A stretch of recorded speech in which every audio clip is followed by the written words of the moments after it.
Yüreğim dertte ve möhlette, kalıp öz yarına həsrətdə. Yüzünün nuruna həsrətken, məni koydun yenə zümrətdə. Elham Production təqdim edir. Sensiz nedir ben yar?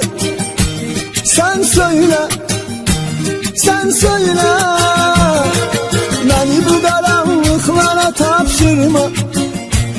Rahmeyle, rahmeyle.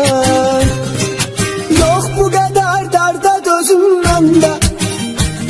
Öldüm ben, öldüm ben. Hiç yok imiş zerre vefa sende. Bildim ben, bildim ben.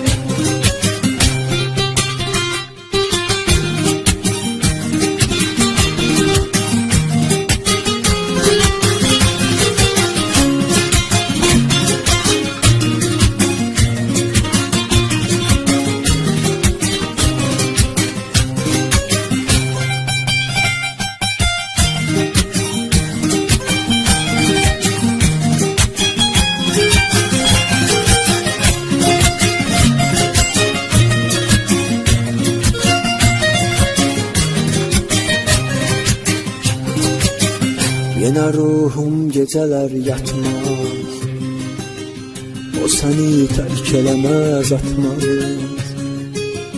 Keçirəm hər dəfə yanman, çox uzaqsan sənə əl çatmaz.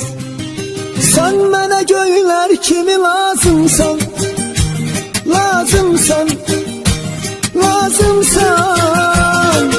Axı mənim əl çatmayan arzumsan, arzumsan, arzumsan.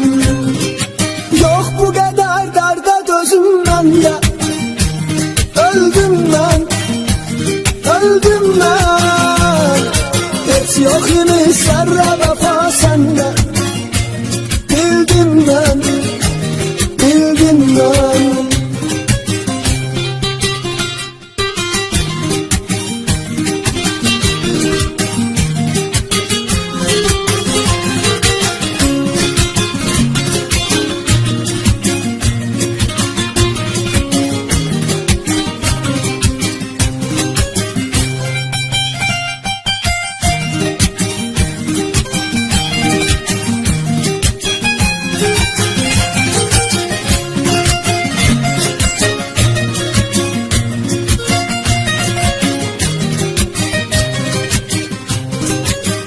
Yola diktim yine gözlerimi,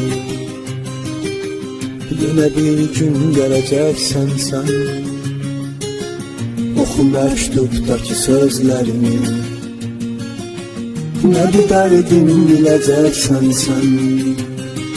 Kalbimi mektuplara hak ettim, bildin mi, duydun mu?